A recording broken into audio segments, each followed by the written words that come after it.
To Mom's Diary by Ramya. ఈ రోజు వీడియోలోని షేర్ చేసిన స్నాక్స్ అన్ని కూడా తక్కువ టైం లో చేసుకుని ఎక్కువ రోజులు స్టోర్ చేసుకోవచ్చు. అన్ని కూడా ఇంట్లో ఉండే ఇంగ్రీడియంట్స్ తోనే హెల్తీగా చేసేయచ్చు. ఇంకా లేట్ చేయకుండా రెసిపీ డీటెయిల్స్ అయితే చూసేద్దాము. ఫస్ట్ స్నాక్ రెసిపీని రాగిపిండితో చేద్దామండి. బౌల్ లోనే మెల్ట్ చేసిన నెయ్యి 3 టేబుల్ స్పూన్ల వరకు వేసుకుని తురిమిన బెల్లం కానీ లేదంటే బెల్లం పౌడర్ ని 3-4 టేబుల్ స్పూన్ల వరకు వేసుకోవాలండి. ఒకవేళ బెల్లం వేయటం ఇష్టం లేకపోతే డేట్ సిరప్ ఒక 48 గ్రాముల వరకు వేసుకోవచ్చండి. విస్కర్ తో బెల్లము నెయ్యి అంతా కలిసేలా మిక్స్ చేసేసుకోవాలి.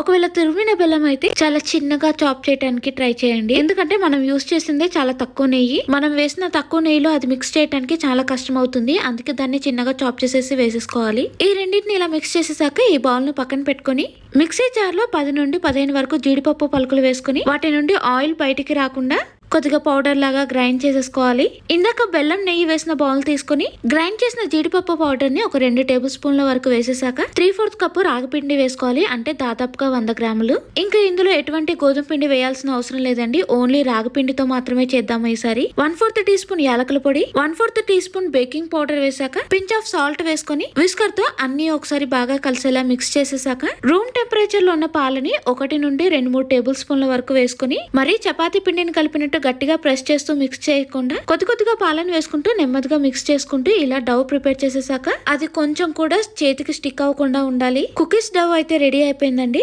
ఇప్పుడు నెక్స్ట్ ప్రాసెస్ లోకి అయితే వెళ్ళిపోదాము.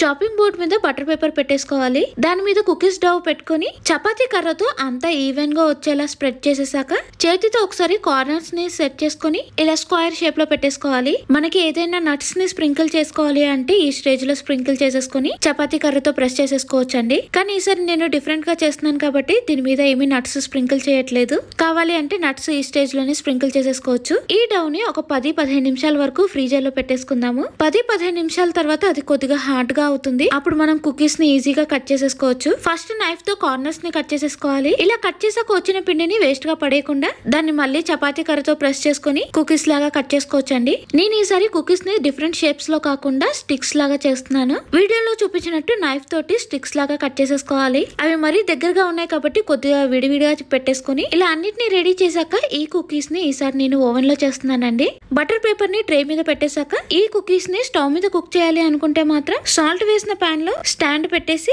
దాని మీద స్టీల్ ప్లేట్ లో ఈ కుకీస్ ని పెట్టుకుని మూత పెట్టి మీడియం ఫ్లేమ్ లో ఒక 30 నిమిషాల వరకు కుక్ చేసుకోవాలండి. ఇందాక మిగిలిపోయిన పిండితో ఇలా స్ట్రైట్ గా స్టిక్స్ లాగా రావట్లేదు కాబట్టి దాన్ని రౌండ్ గా బిస్కెట్స్ లాగా చేసేసాను. అదే ఓవెన్ లో అయితే 180 డిగ్రీస్ దగ్గర 10 మినిట్స్ ప్రీ హీట్ చేశాక 15 నుండి 20 నిమిషాల వరకు బేక్ చేసుకుంటే సరిపోతుంది. నాకైతే కరెక్ట్ గా 20 నిమిషాలకి ఇలా కుకీస్ అయితే రెడీ అయ్యాయి. మనకి స్టవ్ మీద అయినా సరే లేదంటే ఓవెన్ లో అయినా సరే మధ్య మధ్యలో చెక్ చేస్తున్నప్పుడు కంప్లీట్ గా క్రిస్పీగా అక్కడే అయిపోవండి. ఇంకో 30 సెకండ్స్ లో క్రిస్పీగా అయిపోతాయి అని అనిపించినప్పుడు ఈ కుకీస్ ని బయటికి తీసేసుకోవాలి. ఇవి బాగా చల్లారాక అప్పుడు క్రిస్పీగా అవుతాయి. అవి ఓవెన్ లోనే కంప్లీట్ గా క్రిస్పీగా అయిపోయాయి అంటే బయట తీసిన తర్వాత చల్లారాక అవి మొత్తం కూడా కలర్ డార్క్ గా అయిపోతుంది. అందుకే ఒక 1 మినిట్ 30 సెకండ్స్ ముందే తీసేసుకోవాలి బయటికి. ఈ రాగి కుకీ స్టిక్స్ చాలా క్రిస్పీగా క్రంచీగా వచ్చాయండి. ఇంకా స్వీట్నెస్ ఎక్కువగా కావాలి అంటే నేను చెప్పిన క్వాంటిటీకి ఇంకో 1 లేదంటే 2 టేబుల్ స్పూన్ల వరకు ఎక్కువ వేసుకోవచ్చు. ఈ కుకీస్ ని కొద్దిగా పిల్లలకి నచ్చేలాగా డెకరేట్ చేసేద్దాము. డబల్ బాయిలింగ్ మెథడ్ లో మెల్ట్ చేసిన డార్క్ కాంపౌండ్ చాక్లెట్ లేదంటే మిల్క్ కాంపౌండ్ చాక్లెట్ తీసుకుని మనం రెడీ చేసిన రాగి కుకీ స్టిక్స్ ని అందులో డిప్ చేసుకోవాలి. మెల్ట్ చేసిన చాక్లెట్ రాగి కుకీ స్టిక్స్ కి సగం వరకు వచ్చేంత వరకు స్ప్రెడ్ చేసుకోవాలి. అందుకే ఇక్కడ నేను చిన్నగా చాప్ చేసిన పిస్తా వేస్తున్నాను. బటర్ పేపర్ మీద పెట్టేసుకుందాము. అలా అన్ని కుకీ స్టిక్స్ ని ఒకదాని తర్వాత ఒకటి రెడీ చేసాక కొంచెం సేపు ఫ్రిడ్జ్ లో పెట్టేసుకుందాము. అప్పుడు చాక్లెట్ అనేది కొద్దిగా హార్డ్ గా అయిపోతుంది. అంతే అండి, చాలా హెల్తీగా రాగి కుకీ స్టిక్స్ ని ఇంట్లోనే ఈజీగా రెడీ చేసుకోవచ్చు. ఓపికగా చేసుకోవాలే కానీ ఈ కుకీ స్టిక్స్ పిల్లలకి పెద్దలకి అందరికి బాగా నచ్చుతుంది. సెకండ్ స్నాక్ రెసిపీని ఓన్లీ 2 ఇంగ్రీడియంట్స్ తో ఈజీగా చేసేయొచ్చండి.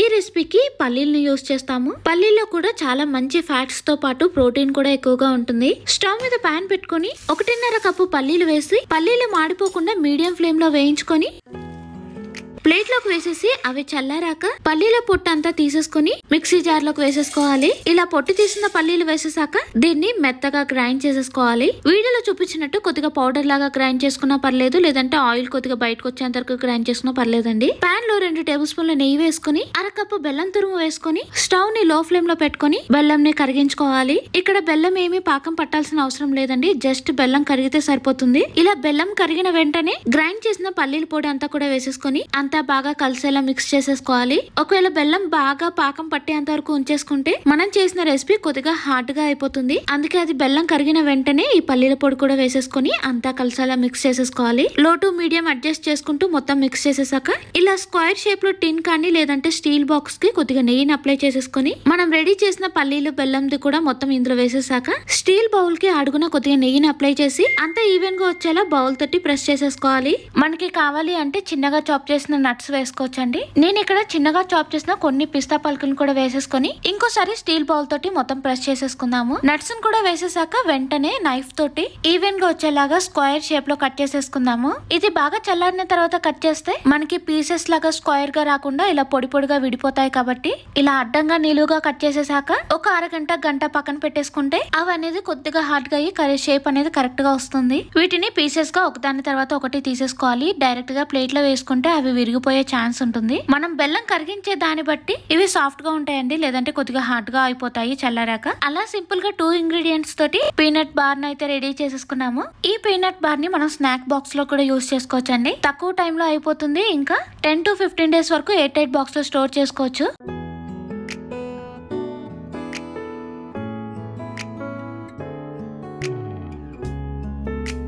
ఇంకా థర్డ్ స్నాక్ రెసిపీ వచ్చేసి ఇంకా సింపుల్ గా చేసుకోవచ్చండి. ప్రతిసారి పెద్ద పెద్ద కేక్స్ చేయడానికి కుదరదు కదా, ఆ టైంలో ఇలాంటి రెసిపీస్ బాగా యూస్ఫుల్ అవుతాయి. తక్కువ టైంలో తక్కువ క్వాంటిటీలో చేసేసుకోవచ్చండి. బౌల్ లోని 4 టేబుల్ స్పూన్ల వరకు బెల్లం పౌడర్ లేదంటే బెల్లం తురుము వేసుకోవాలి. ఒకవేళ బెల్లం యూస్ చేయడం ఇష్టం లేదు అనుకుంటే మాత్రం బ్రౌన్ షుగర్ లేదంటే షుగర్ ని పౌడర్ చేసుకుని కూడా వేసుకోవచ్చండి. ఇందులోనే రూమ్ టెంపరేచర్ లో ఉన్న పెరుగుని 2 టేబుల్ స్పూన్లు వేసుకుని మెల్ట్ చేసిన నెయ్యి 2 టేబుల్ స్పూన్లు వేసేసాక వెనిలా ఎసెన్స్ ని 1/2 టీ స్పూన్ వేసుకోవాలి. విస్కర్ తో ఇవన్నీ బాగా కలిసేలా మిక్స్ చేసేసాక జల్లెడ పెట్టుకుని అందులో ఒక అరకప్పు వరకు గోధుమ పిండి వేసుకోవాలి. Baking powder 1/2 teaspoon, baking soda 1/4 teaspoon, pinch of salt వేసుకుని వీటన్నిటిని జల్లించేసాక అన్ని కలిసేలా మిక్స్ చేసుకుంటే ఇది కొద్దిగా హాట్ గా ఉంది కాబట్టి రూమ్ టెంపరేచర్ లో ఉన్న పాలు ఒక 1/4 కప్పు వేసుకుని అంతా కలిసేలా మిక్స్ చేసుకుంటే బ్యాటర్ కన్సిస్టెన్సీ ఇలా ఉండాలండి. నేను ఇక్కడ మినీ సైజ్ మార్బల్ కేక్ చేస్తున్నాను కాబట్టి 2 బౌల్స్ తీసుకుని మనం రెడీ చేసిన కేక్ బ్యాటర్ ని సెపరేట్ గా బౌల్స్ లో డివైడ్ చేసుకుంటున్నానండి. హాఫ్ గా సేమ్ క్వాంటిటీలో డివైడ్ చేశాక ఒక బౌల్లో 3/4 టేబుల్ స్పూన్ కోకో పౌడర్ వేసుకుని 1 టేబుల్ స్పూన్ పాలు వేసి అదంతా బాగా కలిసేలా మిక్స్ చేసేసుకోవాలి. ఇలా రెడీ చేసేసుకుంటే మన దగ్గర 2 ఫ్లేవర్స్ తోటి కేక్ బ్యాటర్ అయితే రెడీ అయిపోతుంది. వీటిని పక్కన పెట్టేసుకుని పొంగనాల ప్యాన్ తీసుకుని దానికి కొద్దిగా నెయ్యిని అప్లై చేసాక మనం రెడీ చేసిన బ్యాటర్ లో ఫస్ట్ క్రీమ్ కలర్ బ్యాటర్ వేసుకుని తర్వాత చాక్లెట్ ఫ్లేవర్ కేక్ బ్యాటర్ వేసుకోవాలి. అలా ఒకదాని తర్వాత ఒకటి ఒక బ్యాటర్ తర్వాత ఇంకో బ్యాటర్ ఇలా వేసుకుంటూ అన్నిటిని పొంగనాల ప్యాన్ మొత్తం కూడా ఫిల్ చేసేసుకోవాలి. స్పూన్ తో తక్కువ క్వాంటిటీలో వీడియోలో చూపించినట్టు వేసుకోవాలి. మనం ఫస్ట్ క్రీమ్ కలర్ ది వేసుకుంటే అది కుక్ అయిన తర్వాత చూడటానికి క్రీమ్ కలర్ లో కనబడుతూ ఉంటుంది. లేదు అంటే మనం చాక్లెట్ కేక్ బ్యాటర్ ని వేసుకుంటే అది కుక్ అయిన తర్వాత బ్రౌన్ కలర్ లో కనబడుతుంది, చాక్లెట్ ఫ్లేవర్ లో లాగా. ఫైనల్ గా వీడియోలో చూపించినట్టు ఒక బ్యాటర్ తర్వాత ఇంకో బ్యాటర్ వేసుకుని అన్నిటిని ఫిల్ చేసేసుకున్నాను. ఇప్పుడు టూత్ పిన్ తీసుకొని వీడియోలో చూపించినట్టు కొద్దిగా అవి మిక్స్ అయినట్టు నెమ్మదిగా టూత్ పిన్ తో కలపాలి. ఇలా టూత్ పిన్ తో మిక్స్ చేస్తే పైన కొద్దిగా డిజైన్ ఫామ్ అయినట్టు వస్తుంది. ఇలా అన్నిటిని రెడీ చేసాక పెనం తీసుకొని దాని మీద పొంగనాల ప్యాన్ పెట్టేసి ఇప్పుడు ఈ రెండింటిని స్టవ్ మీద పెట్టుకుని మూత పెట్టి లో ఫ్లేమ్ లో ఒక 15 నిమిషాల వరకు కుక్ చేసుకోవాలి. 15 నిమిషాల తర్వాత ఒకసారి టూత్ పిన్ తో చెక్ చేసుకుందాము. ఏమి స్టిక్ అవ్వకుండా వచ్చినప్పుడు పొంగనాల ప్యాన్ ని పక్కన పెట్టేసుకుని ఇది బాగా చల్లారాక నాన్ స్టిక్ ప్యాన్ యూస్ చేస్తాం కాబట్టి మార్బల్ కేక్ చాలా ఈజీగా వచ్చేస్తుంది. మనం ఫస్ట్ బ్రౌన్ కలర్ బ్యాటర్ ని యూస్ చేయడం వల్ల బ్యాక్ సైడ్ చూడటానికి ఇలా బ్రౌన్ కలర్ వస్తుంది. ఇలా మనం సింపుల్ గా తక్కువ క్వాంటిటీలో తక్కువ టైంలో మార్బల్ కేక్ ని చేసేసుకోవచ్చు. ఇలా రెడీ చేసిన మార్బల్ కేక్ ని లోపల వరకు కూడా బాగా కుక్ అయ్యి ఇలా డిఫరెంట్ ఫ్లేవర్స్ తోటి పిల్లలకి చూడటానికి డిఫరెంట్ గా మనం చేసుకోవటానికి ఈజీగా తినటానికి సూపర్ గా ఉండే మార్బల్ కేక్స్ ని రెడీ చేసేసుకోవచ్చు. ఈ మార్బల్ కేక్ ని 3 to 4 days air tight box లో కూడా స్టోర్ చేసుకోవచ్చు.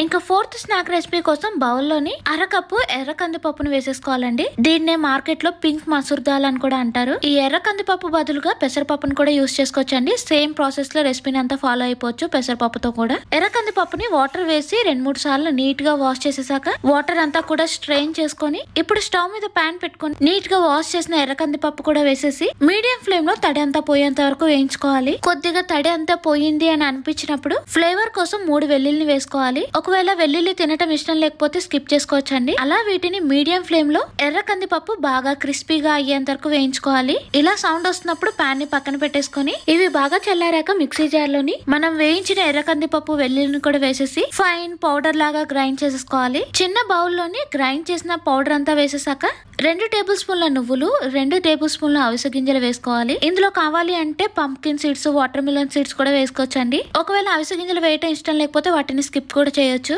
ఇందులోనే రుచికి సరిపడా సాల్ట్, 1/4 టీ స్పూన్ మిరియాల పొడి, ఇందులో 1/2 టేబుల్ స్పూన్ వరకు రెడ్ చిల్లీ ఫ్లేక్స్ కూడా వేసుకోవచ్చు. పిల్లలు ఎక్కువగా స్పైస్ తినడానికి ఇష్టపడరు కాబట్టి ఇందులో రెడ్ చిల్లీ ఫ్లేక్స్ వేయట్లేదండి. లేదంటే రెడ్ చిల్లీ ఫ్లేక్స్ వేసుకుంటే ఇంకా బాగుంటుంది చూడటానికి కూడా. ఇవన్నీ కూడా బాగా కలిసేలా ఒకసారి స్పూన్ తో మిక్స్ చేసాక బాగా బాయిల్ అవుతున్న వాటర్ ని ఒక 1/4 కప్ వేసుకొని స్పూన్ తో ఒకసారి మిక్స్ చేశాక చేతితో మిక్స్ చేసుకుంటూ ఇలా డౌ ప్రిపేర్ చేసుకోవాలి. నేను గ్రైండ్ చేసింది కొద్దిగా రవ్వలాగా ఉంది కాబట్టి కొద్దిగా నాకు వాటర్ ఎక్కువగా పట్టాయండి.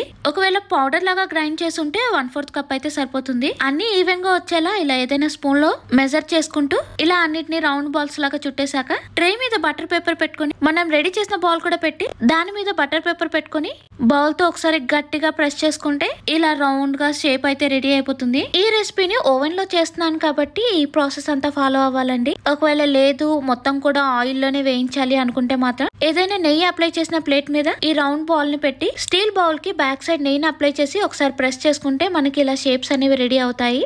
ఓవెన్ లో చేస్తున్నాను కాబట్టి ఇలా ట్రేలో వీటన్నిటిని సెట్ చేసాక 160 డిగ్రీస్ దగ్గర 10 మినిట్స్ ప్రీ హీట్ చేసుకుని 30 to 40 మినిట్స్ బేక్ చేసుకోవాలండి. మనకి ఓవెన్ లో కాబట్టి ఇంత టైం పడుతుంది. అదే ఆయిల్ లో అయితే చాలా తక్కువ టైం లోనే వేయించేసుకోవచ్చు. ఆయిల్ యూజ్ చేయకుండా కూడా ఈ క్రాకర్స్ చాలా క్రిస్పీగా వచ్చాయండి. ఆ వెల్లుల్లి ఫ్లేవర్ తగులుతూ చాలా బాగుంటుంది. ఇంకా పెద్దవాళ్ళు తినేటట్టు అయితే కొద్దిగా రెడ్ చిల్లీ ఫ్లేక్స్ కూడా వేయండి, ఇంకా బాగుంటుంది. అలా హెల్తీగా ఆయిల్ ఫ్రీ క్రాకర్స్ అయితే రెడీ అయిపోయాయి. వీటిని మనము 1 మంత్ వరకు స్టోర్ చేసుకోవచ్చండి. ఈ రోజు వీడియోలో మీకు షేర్ చేసిన స్నాక్ రెసిపీస్ అన్ని కూడా బాగా నచ్చాయని అనుకుంటున్నాను. ఈ వీడియో నచ్చితే తప్పకుండా లైక్ చేసి మీ ఫ్రెండ్స్ కి షేర్ చేయండి. ఇంకో మంచి వీడియోతో మళ్ళీ కలుద్దాం. Thank you for watching. Bye bye.